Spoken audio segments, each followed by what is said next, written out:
एक कहानी सुनाता हूँ। आपने सीज़र का नाम सुना होगा, जूलियट सीज़र नाम है ना। एक बड़ा a kind of a powerful man, a king, जो किंग शायद बनना चाहता था या बन चुका था। मैं उसकी हिस्ट्री में नहीं जाऊँगा, मैं टू द पॉइंट बात करूँगा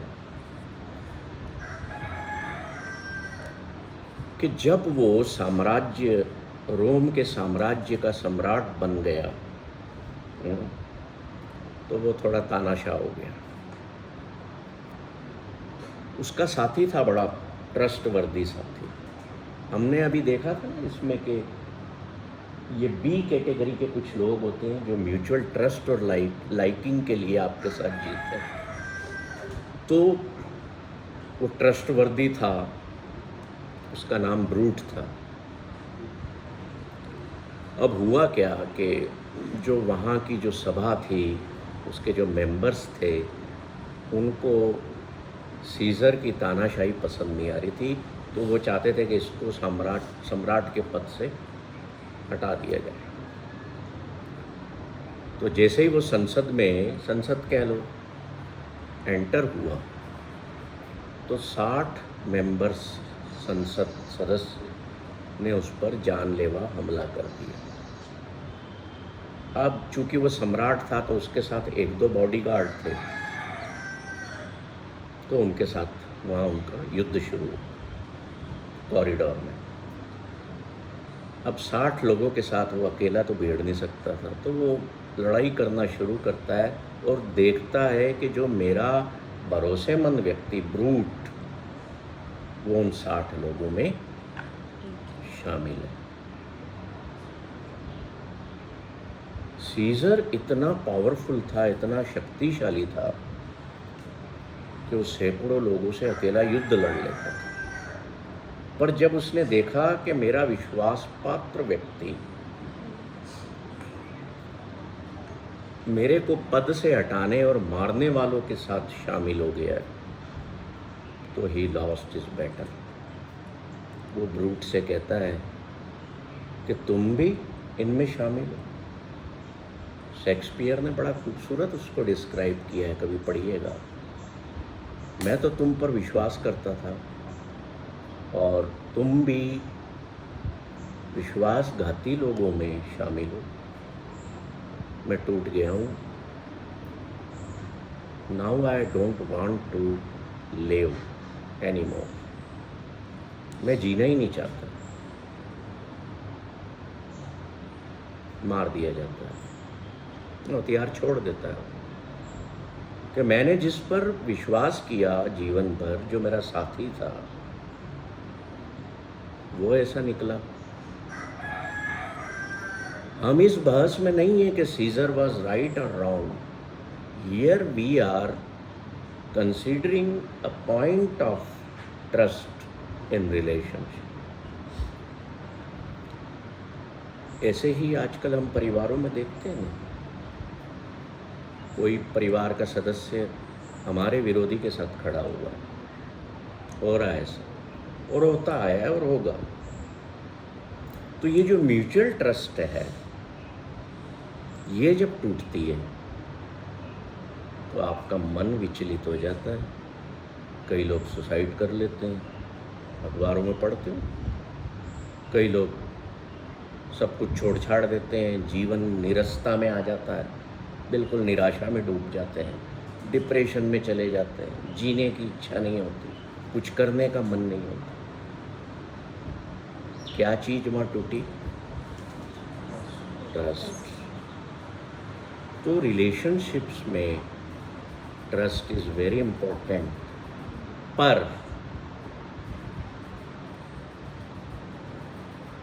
ब्रूट भी कहीं ना कहीं अपनी किसी जगह पर सोच में सही था। क्यों था? समझना चीज़। उसने सीजर का साथ क्यों छोड़ा? क्योंकि वो सोचता था कि सीजर जो अब तानाशाह बन करके मजलूमों पे भी अत्याचार करता है, अपने ही देश के लोगों पर अत्याचार करता है, मारता है, भूखा तड़पाता है। This is not accepted. तो हमारे जीवन में भी जब हम किसी पर ट्रस्ट करते हैं और वो हमें टॉर्चर करता है, जरूरी नहीं फिजिकल लेवल पर ही, फिजिकल लेवल से बड़ा टॉर्चर मेंटल लेवल का होता है ना। मेंटल लेवल पर भी हमें टॉर्चर करता है, हम ट्रस्ट करते हैं कि he is a good man और good woman, we are made for each other, but that person is cheating us by some other means. कौन कौन से मीन्स? जो समाज के लेवल पर, जो एक अच्छे पारिवारिक लेवल पर एक्सेप्टेड नहीं है। मान लो कोई रोज ही पति शराब पी के घर आ रहा है, रोज ही धुत होके आ रहा है, तो is he doing his duty honestly towards his family? और आके धूप होके पड़ गया बिस्तर पे, गाली गलौज कर रहा है, पैसा भी बर्बाद कर रहा है, यहाँ किसी दूसरे व्यसन में है, नशा करके आता है, या किसी और के चक्कर में है, घर पे आके पिटाई करता है, किसी भी तरह के टॉर्चर्स दे रहा है, आइदर फिजिकल और इमोशनल और मेंटल, तो कब तक आप उसको एक्सेप्ट करेंगे? आप एक बार मौका देंगे, 2 बार देंगे,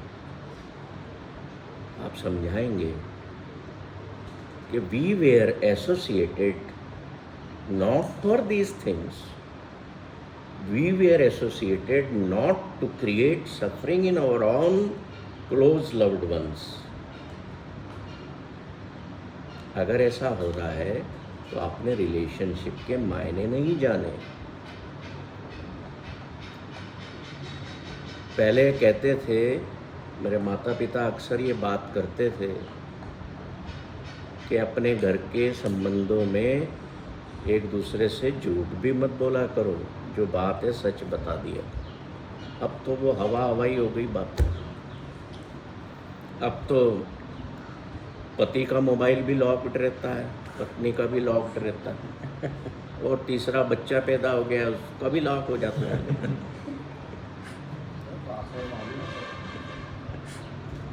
आई एम टॉकिंग जनरल, किसी परिवार में लॉक नहीं होते हैं, but I am talking most of the world.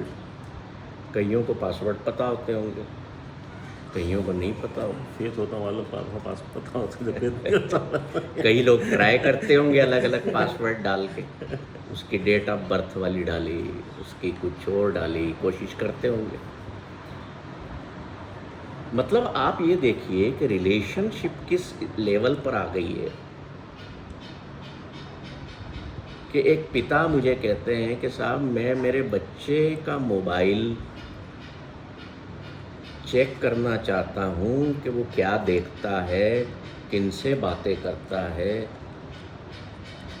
मैंने कहा तो देख लो ना उठा के। बोले नहीं, लॉक्ड है। मैंने कहा then you go to cyber expert. Cyber expert के पास गए तो उनने बोला किसी तरीके से उसका लॉक खुलवा लाओ, प्यार से खोल लाओ, मैं एक सॉफ्टवेयर ऐप डाउनलोड कर दूंगा जो उसकी हर गतिविधि का आपको बता दो। और आजकल हस्बैंड वाइफ में भी यही हो रहा है कि घर पे वाइफ देखती रहती है कि पति की लोकेशन क्या है।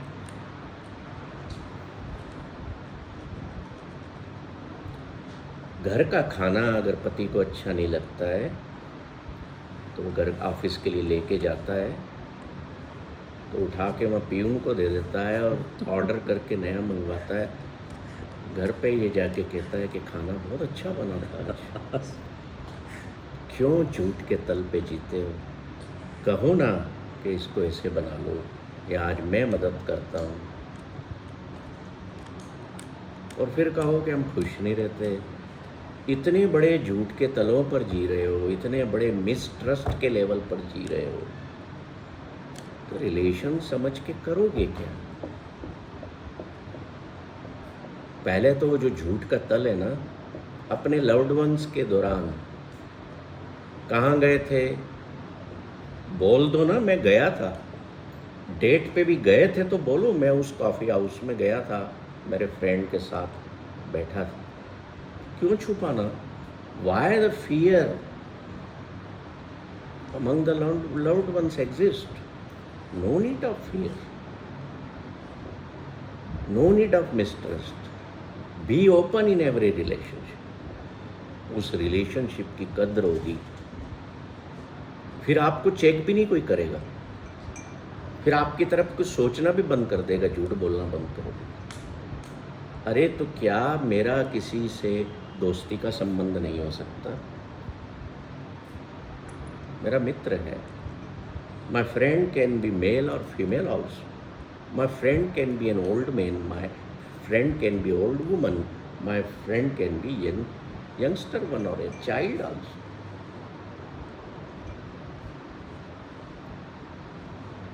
ये सोच रिश्तों में स्थापित हो,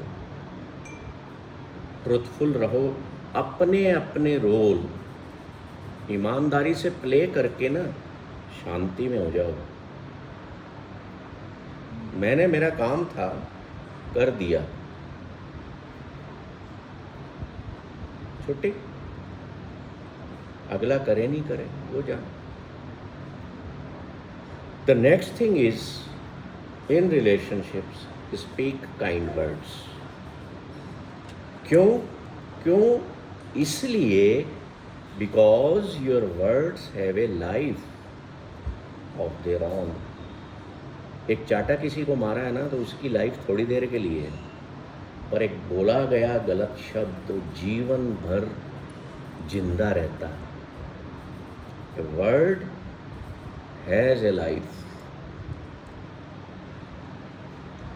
बोले गए शब्दों की उम्र बहुत लंबी होती है। लंबी इसलिए होती है क्योंकि आप बुरी चीज़ों को अपनी मेमोरी में एक परमानेंट फाइल के रूप में रख लेते हो।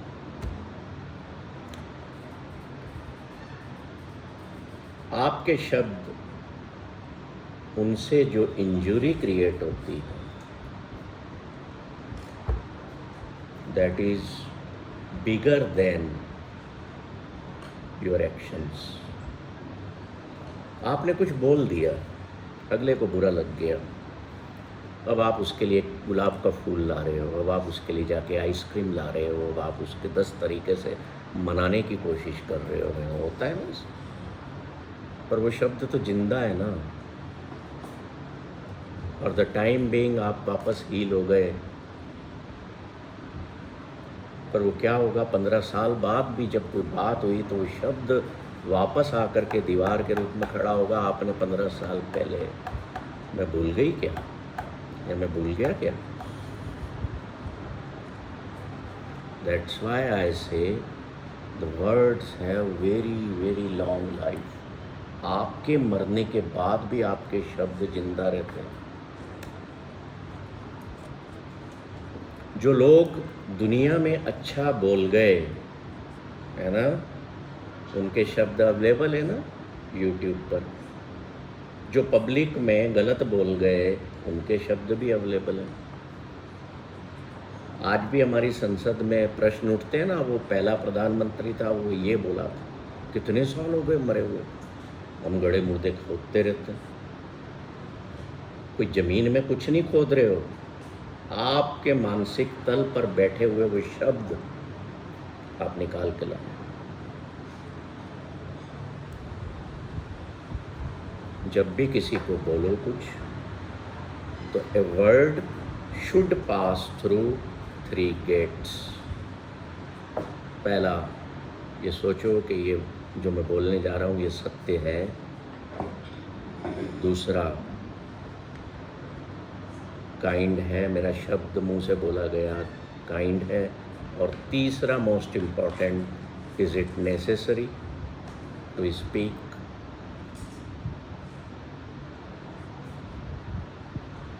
So you speak kind words Your word should be gift to your family and to this world. Your words spoken by you must be gift for others. वाह, आज कितने प्यारे लग रहे हो आप, वाह कितने सुंदर लग रहे हो, अरे वाह आज तो आपने बड़े सुंदर बाल बनाए हैं। खुशी आपको भी होगी, सामने वाले को भी होगी, ठीक है। अगली चीज रिलेशनशिप में जो ध्यान रखना है वो है, ईश्वर ने हमें दो कान दिए हैं, एक मुंह दिया है, और हम करते क्या है, सुनते कम है, बोलते ज़्यादा है। तो पहले सुनो ज़्यादा, बोलो कम। कोई आपको कोई शिकायत कर रहा है, कोई कुछ कह रहा है, तो ईश्वर की दी हुई जो निमित्त है, जो नीति है, 1 माउथ 2 ईयर्स, वो अपने आप ही एक्सप्लेन कर रही है कि 2 गुना सुन फिर बोल। और हम क्या करते हैं, सुनने को तो राजी ही नहीं है, अगला बोल रहा है मेरी बात सुन तो लो भाई, उसके पहले ही हम बोलना चालू करें। तो ये टॉलरेंस जो है ना, ये अपने भीतर जनरेट करो कि मुझे सुनना है, कोई हर्ज नहीं है, कोई कुछ नहीं बिगाड़ लेगा आपका, कुछ भी नहीं बिगड़ेगा आपका। आपको कोई पब्लिक में भी आपको कोई गाली भी दे देना तो सुन लो, जवाब नहीं देना।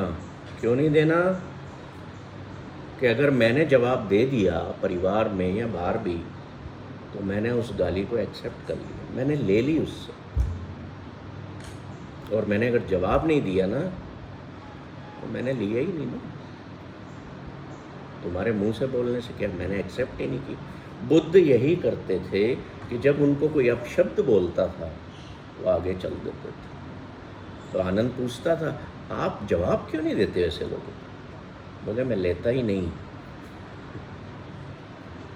न मैं कुछ किसी से खाने को लेता हूँ, जब ज़रूरत होती भीख मांग लेता हूँ, और वो भी ऐसे दरवाजे पर जाता हूँ जहाँ से मेरा कर्म ना बिगड़े, मेरा विचार ना बिगड़े उस खाने को लेकर के, नहीं तो मैं भूखा रहना पसंद करूँगा। तो मैं लेता इसलिए नहीं हूँ क्योंकि लेने में ही दुख है।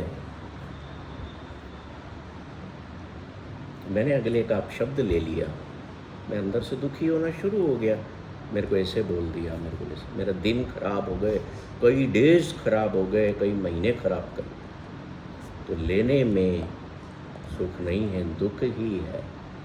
चाहे किसी से आप अच्छी चीज़ भी ले रहे हो तो भी सफरिंग ही आएगी। So listen more, speak less, have mindful listening. हंसा करो जीवन में, फ्लेक्सिबल रहो, कम से कम रिलेशनशिप्स में फ्लेक्सिबिलिटी रखो। रिजिडनेस और डिसिप्लिन लाइफ में फ़र्क होता है। डिसिप्लिन रहो पर रिजिड मत रहो। कम्युनिकेट करो, संवाद करो आपस में।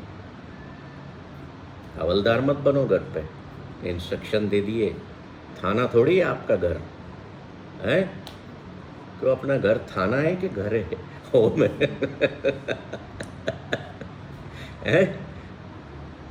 घर में टीआई बन के बैठ जाते हैं, ऐसे कर, ऐसे कर।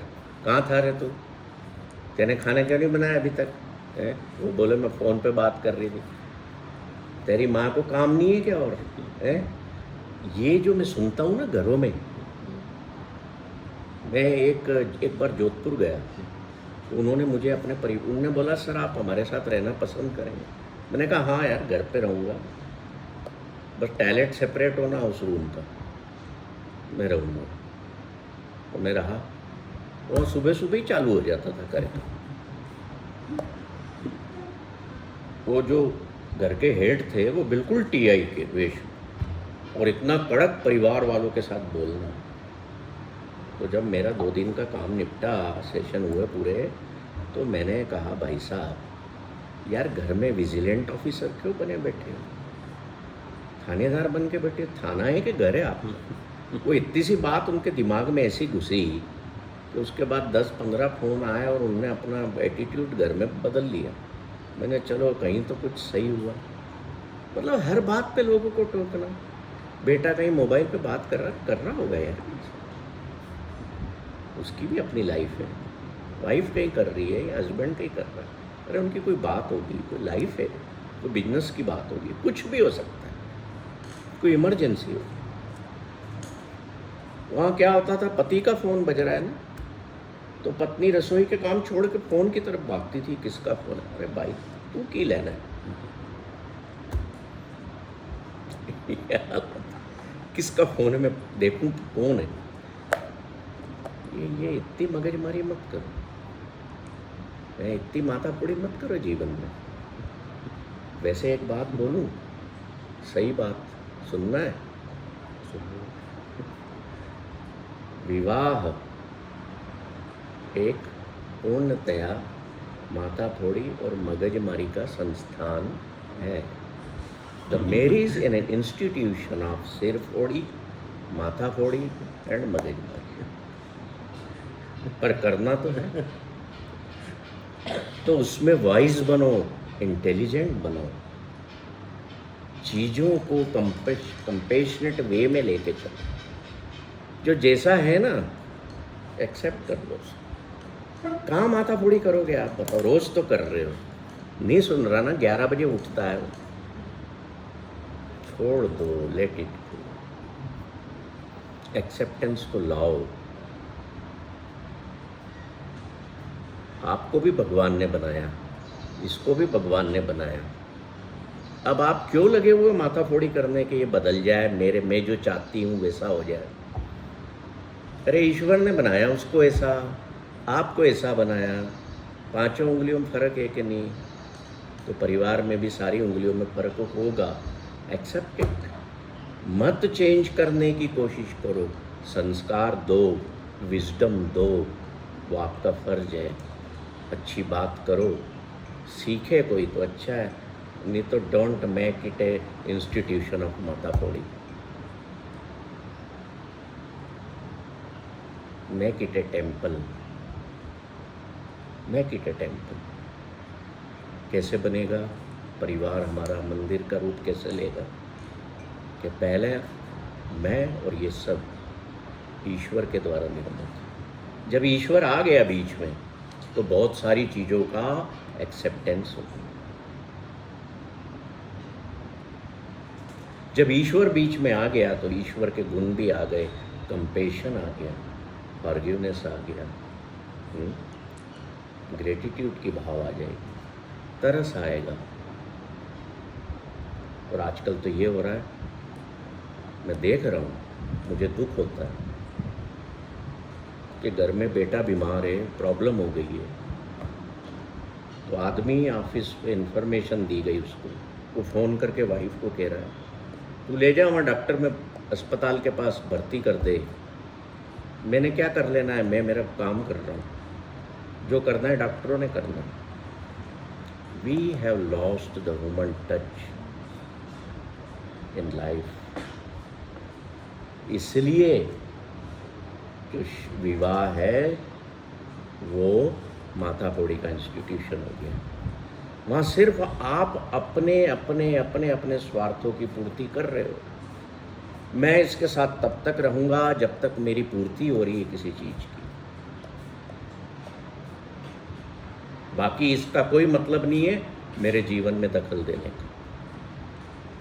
मैं चाहे कुछ भी करके आऊँ, जिस दिन मुझे इस व्यक्ति से, चाहे ये मेरा पति है, पत्नी है, बेटा है, बेटी है, सास ससुर है, मुझे दुख मिलना शुरू होगा, मैं दूर हो जाऊँ। इसलिए मैं कहता हूँ कि ये संस्थान दुखों का है, माथाफोड़ी का बन गया। वो सुख नहीं है जो हमने अपने माता पिता दादा दादी में देखा। ऐसा इसलिए हो गया कि पिता को पुत्र नहीं चाहिए, पिता को सुख चाहिए। ऐसा इसलिए हो गया कि पत्नी को पति नहीं चाहिए, पत्नी को पति का सुख चाहिए। समझना, ऐसा इसलिए हो गया क्योंकि पति को पत्नी नहीं चाहिए, पत्नी से जो सुख मिल सकता है वो चाहिए। ऐसा इसलिए हो गया कि पिता को बेटा नहीं चाहिए, पिता को बेटे से आगे जा कर के जो सुख मिलेगा वो चाहिए। इसलिए हर पेरेंट्स को बेटे की ज़रूर चाहत होती है कि हमें बुढ़ापे में कौन देखेगा। आपके जितने संबंध हैं वो केवल सुखों के लिए हैं, और अगर संबंध सुखों के लिए ही आपने सोच के क्रिएट किए कि मैं शादी कर लूँ, मेरे को कोई जीवन साथी मिल जाएगा, वो मेरे फाइनेंसेस का ध्यान रखेगा, वो मुझे छत प्रदान करेगा, but if he is only connected with you for satisfaction of his or her pleasures in life, then you cannot have the real sukhas in life. तो मेरे को एक्सपेक्टेशन नहीं होना कि इस पत्नी से या इस पति से या इस बेटे से या इस पिता से सुख मिलेगा ही मिलेगा, मैं वो चाहत छोड़ दूँ। अगर मैंने अपने प्रियजनों से सुख की चाहत छोड़ दी, प्यार की नहीं, सुख की चाहत छोड़ी, तो अटैचमेंट छूट जाएगा। Then you will enter in the world of eternal love. वो क्या है? Love is innocent thing. मैंने उस पर लिखा था ना इनविटेशन पे, love, the love is innocent. क्यों? लव तभी इनोसेंट है, तभी वो शाश्वत है, तभी वो अनकंडीशनल है, जब उसमें उसके पीछे कोई मोटिव नहीं है। ऐसा प्रेम कर सकते हो?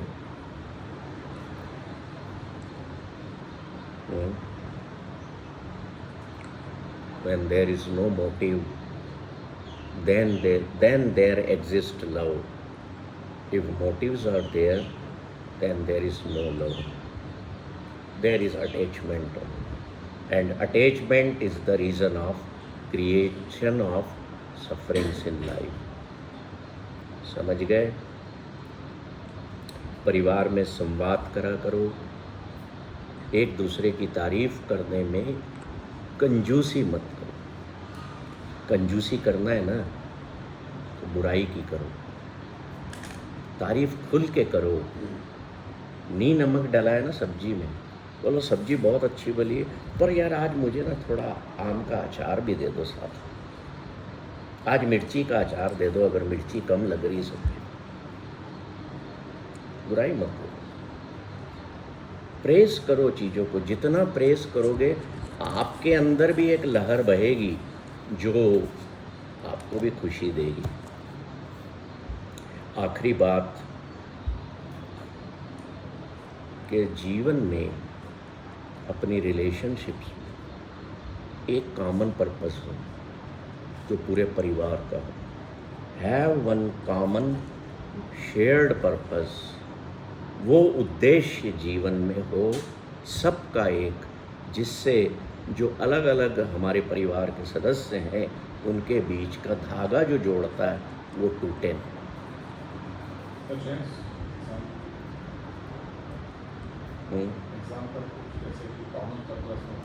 बताता हूँ। जो स्टिचिंग की गई है मेरी फैमिली की अलग अलग सदस्यों से, उसका एक कॉमन पर्पस, मतलब हम अपना जीवन एक मिनिमम कॉमन प्रोग्राम पर चलाएं। जैसे देश की सरकारें चलती है, परिवार भी आपका एक गठबंधन है अलग अलग विचारों के लोगों का। दुनिया में कोई दो लोग ऐसे नहीं मिलेंगे जो 100% लाइक माइंडेडनेस से जीते हों या हो, है क्या ऐसा? आप अपने परिवार में उस महिला को लेकर के आते हैं जिसको जाने 2-4 महीने ही हुए, उस पहले का तो पता ही नहीं उसके बारे में, और शक्ल सूरत देख के लाते हो, विचार किसी के कोई पढ़ सकता है क्या? हस्बैंड वाइफ ऐसे ही चुने जाते हैं। तो ये जो फैब्रिक ऑफ रिलेशनशिप हम बनाते हैं, इसमें कॉमन पर्पस,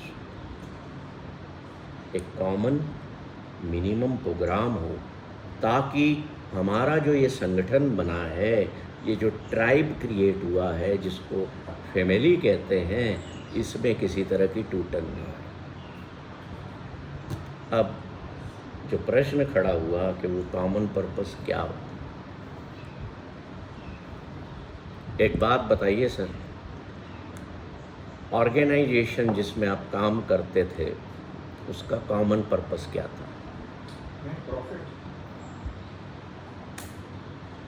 एक जो गठबंधन की सरकार होती है, कोएलिशन की, family is also a coalition, उसका कॉमन एजेंडा पर्पस क्या होता है?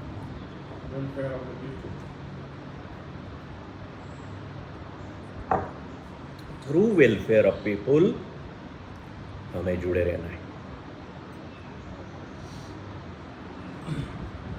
इसमें जब कॉमन एजेंडा बनता है, कॉमन पर्पस बनता है, तो क्या होता है, थोड़े थोड़े सब लोग अपना अपना स्वार्थ छोड़ते हैं, थोड़े थोड़े सब लोग अपना अपना अधिकार छोड़ते हैं, थोड़े थोड़े सब लोग अपने अपने में थोड़े कष्ट समा लेते हैं। होता है कि नहीं होता है ऐसा? तो वैसा ही कॉमन पर्पस हमें अपने परिवार के लिए बनाना है। कोई बता सकता है ऐसा कैसा कॉमन पर्पस क्या हो सकता है? बड़ी खूबसूरती है इसमें। कभी सुनी, पहले ये बात सुनी कभी? सर मैंने ना ऐसा एक्सपीरियंस तब किया जब जी। रिसेंटली सोसाइटी में हमारे एक इलेक्टेड कमेटी बनी, इसमें मैं भी एक मेंबर हूँ। तो कई बार क्या होता है कि इंडिविजुअली क्लासेस होते लोग हैं कि मेरी बात नहीं मानी तो बुरा मान जाता है। फिर हमने जब ये बात करना चालू की, भाई हमारा सबका पर्पस एक है कि आप भी यही चाहते हैं सोसाइटी में अच्छा चीज़ें चले, हमारे भी यही है, सब इंडिविजुअली यही सोचते हैं। तो अगर मेरा कोई पॉइंट ऑफ व्यू है जो बाकी लोग मानते हैं कि यार गलत है, तो मुझे उसमें पर्सनली कोई दिक्कत ही नहीं है, क्योंकि purpose is the same everybody. तो उसमें ना एक्सेप्ट करना ईजी हो जाता है कि इसने मुझे बोला कि नहीं मैं आपकी बात नहीं मान रहा, ठीक है कोई बात नहीं, हमारा पर्पस सॉल्व हो रहा है, दैट इज।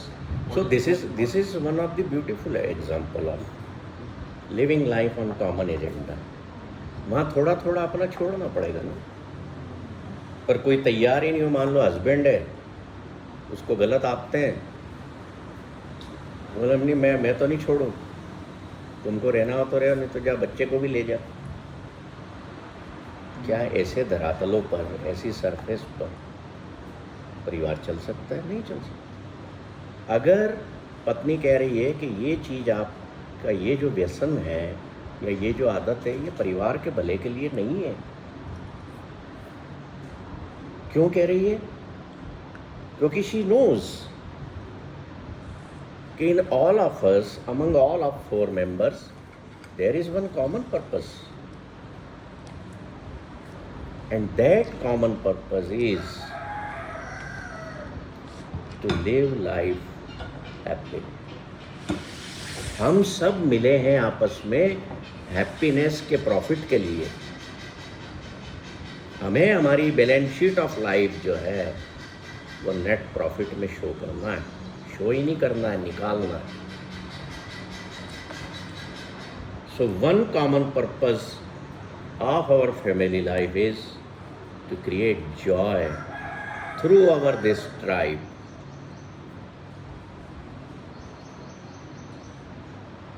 इससे अच्छा कॉमन पर्पस तो क्या हो सकता है?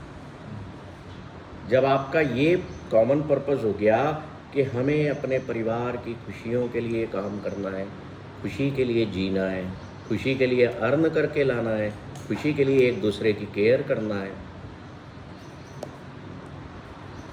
दूसरे वे में बोल लो कि हमारे परिवार का कॉमन पर्पस है एक दूसरे की खुशी का ध्यान रखना। हमारे परिवार का एक कॉमन पर्पस है कि किसी भी एक सदस्य के द्वारा किसी दूसरे को हर्ट ना किया जाए, हर्टिंग क्रिएट ना हो। अल्दो माफ़ करना फिर बोल रहा हूँ, marriage is an organisation of hurting. देखो जैसे ये गिलास है पानी का, ये मेरे हाथ से गिर गया, इट फेल, टूट गया, हर्ट हुआ, ब्रेक हो गया। When a glass has fallen, it got hurt and have broken. Similarly in life, if you fall in love, listen attentively. Similarly in life, if you fall in love, you will get hurt and broken. इसलिए प्रेम में भी गिरो मत, प्रेम में ऊंचा चढ़ो। Rise in love, don't fall in love. लोग आजकल कहते हैं sir I have fallen in love, मैं कहता हूँ मूर्खो तुम। Rise in love. प्यार में जब उठोगे ना तो हर्ट नहीं होगे, टूटोगे नहीं, बने रहोगे। So one common purpose of our life can be create joy. to rise in love in family. हम प्यार को शेयर करें, किसी भी कीमत पर हर्ट ना होने दें। आर्गुमेंट करें, पर आर्गुमेंट भी कैसा हो, ऐसा ना हो कि पंच मार रहे हो अगले को। आर्गुमेंट भी एक कम्युनिकेशन की तरह हो, पॉजिटिव हो, जिसमें ब्लेमिंग ना हो, जो वहाँ पैदा हुई भाप, गर्मी की स्टीम, विचारों की, उसको रिलीज़ करें। आर्गुमेंट भी ऐसे तो रूल होते हैं। रूल ऑफ आर्गुमेंट ये कहता है, रूल ऑफ एंगर क्या कहता है कि भैया पहले सुन ले पूरा, आउटबस्ट मत हो एकदम। Anger equal to expectation minus क्या होना चाहिए, रियलिटी। लिख लो, A equal to E minus R, Anger is equal to expectation minus reality. अब क्या समझ में आया इस इक्वेशन से? अगर आपकी एक्सपेक्टेशन और रियलिटी सेम है और इसका आंसर 0 है तो आपका एंगर नहीं है। एक्सपेक्टेशंस को आप रियलिटी के साथ जोड़ो। घटाना है, माइनस। एक्सपेक्टेशंस में से रियलिटी घटा दो, तो आपका एंगर कम हो जाएगा। नहीं नहीं नहीं नहीं, बढ़ेगा। बढ़ेगा। आप समझो उसको उल्टा नहीं हुआ है। सही है। सही है। गौरव समझाएंगे, बताओ गौरव क्या समझा? एक्सपेक्टेशन अगर ज़्यादा है और रियलिटी कम है तो एक पॉजिटिव हाँ, फिगर आएगा, positive anger ज़्यादा आएगा। वो एंगर है। एंगर मतलब माइनस रियलिटी ज़्यादा हो गई और रियलिटी ज़्यादा है और एक्सपेक्टेशन कम है तो जब रियलिटी को समझ लोगे कि भाई ये एक्सपेक्टेशन तो रियलिटी से मैच नहीं खाती, जीवन में पूरी नहीं हो सकती, तो रिजल्ट क्या आया, माइनस बढ़ गया, एंगर कम। ठीक है, राइट सर? फिर क्रिटिसिज्म मत करो ज़्यादा, ना कंप्लेंट्स करो ज़्यादा, ना क्रिटिसिज्म करो। एक हमारा कॉमन पर्पस हो जाता है कि we will live life in this family complain free. Complan free नहीं, कंप्लेन फ्री। वैसे मैं तो कॉम्प्लान भी नहीं पीता हूँ जब से उसकी रिपोर्ट पढ़ी। पहले बहुत पीता था, चाय की जगह बोलता था 1 कप कॉम्प्लान, छोड़ दिया 4-5 साल पहले जब उसकी रिपोर्ट पढ़ ली है। तो हमको कंप्लेन फ्री एक कॉमन पर्पस बनाना है पूरे फैमिली को। ये सारे तरह के पर्पस हो सकते हैं। फिर थोड़ा सा जीवन में अपने प्रियजनों को प्यार से नो कहना भी आना चाहिए, ये नहीं होता है ना, कि भाई नहीं ये नहीं हो पाएगा, ये हम नहीं कर सकते। ये हमारे कॉमन पर्पस को क्या करेगा, क्या करेगा, हर्ट करेगा। हर्ट करेगा। कोई भी समस्या आए परिवार में तो go back to your common purpose. गठबंधन सरकार का यही धर्म होता है, अटल जी बोला करते थे, है ना। उनकी स्पीचेस बहुत अच्छी होती थी कि हमारा कुछ धर्म है, हम जुड़े हैं, उस धर्म को निभाओ ना। पति का धर्म है कि नशा न करे, अपने परिवार, अपनी पत्नी और अपने बच्चों के भविष्य के लिए।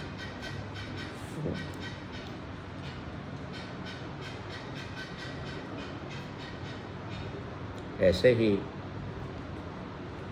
एपोलॉजी के लिए शर्म मत करो। अपने लोगों से क्या शर्म करना, माफ़ी मांगने से। फिर अपने परिवार के लोगों के साथ कम से कम ईगोलेस रहो, उसमें काहे का घमंड, काहे का इनकार। और कभी जीवन में ये मत कहो कि अभी मैं बिजी हूँ। Say no to busyness. Lack of time is another lack for lack of priority. आपके जीवन में अगर आप लोगों को कहते हैं कि मेरे पास टाइम नहीं है, अच्छे काम के लिए, अच्छी लर्निंग के लिए भी अगर टाइम नहीं है, तो इसका सीधा मतलब है आपकी प्रायोरिटी में नहीं है। कोई बिजी नहीं है दुनिया में। मैं आपसे हमेशा अपने पहले भी कहा था कि we always have time for things which we want to do. Yes, मेरी प्रायोरिटी में होना चाहिए, है ना। और एक कॉमन पर्पस ये हो सकता है हमारे परिवार का कि जैसे हम ज़्यादातर सर्दियों में क्या करते हैं, अलग अलग सब्जियां लेते हैं, टमाटर ली, पालक लिया, गोभी ली, सबको अलग अलग थोड़ा थोड़ा काट के हम एक कॉमन सूप तैयार करते हैं। फिर उसमें हम काली मिर्ची, टेस्ट के लिए 4 चीज़ें डालते हैं। So our family will be intact always for preparation of that soup, जो टेस्टी सूप हो।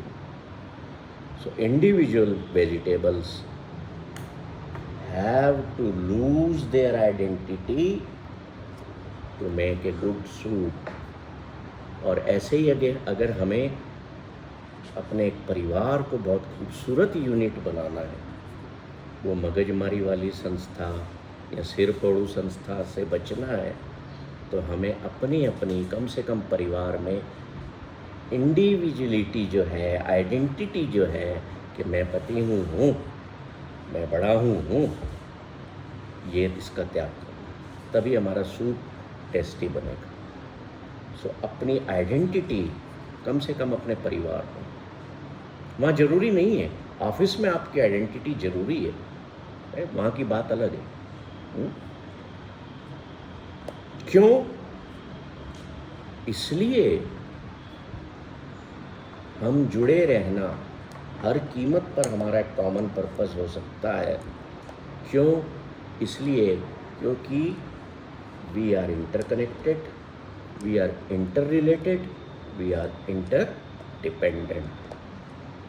हम जीवन अकेले जिए, कुछ लोग जीते हैं, पर मैं उनको देखता हूँ, उनके अंदर जो तड़प है। ऐसे बड़े बड़े स्वामी भी मेरे को मिले हैं जो मुझे कहते हैं, नारंग साहब यार ठीक है, हमने संन्यास ले लिया, ये भगवा कपड़े पहन लिए, पर हम भी कभी कभी तड़पते हैं कि काश मेरा भी एक परिवार होता, मेरा भी कोई अपना होता जिसके पास मैं बैठ पाता। मैं अपनी पूरी इंद्रियों का निर्वहन कर पाता, और वो परिवार में ही हो सकता है, चाहे वो कितने बड़े ही स्वामी क्यों हो, बहुत बड़े स्वामी, इतने हायर लेवल के हैं वो। पर जब वो मुझे कहते हैं ऐसा, तो मैं कहता हूँ स्वामी जी आपने उस संपूर्णता को नहीं पाया, फिर आप वर्ल्ड को अभी तक छोड़ नहीं पाए। परिवार में मैंने कहा फिर तो गुरु नानक सही कहते थे, आज ये प्रूव हो गया कि वर्ल्ड में रहकर ही, परिवार में रहकर के ही हमें उस होल का हिस्सा बनना है, किसी चीज़ को छोड़ना नहीं। हर इंद्री का टेस्ट जरूरी है, हर संसार का वो कर्म करना जरूरी है जो हमारे लिए ज़रूरी है। तो पलायन नहीं करना है, फैमिली बनाना है मुझे या है तो मेरे को उसको I have not to make institution of मगजमारी, माता पौड़ी, but with a common purpose of living. We are all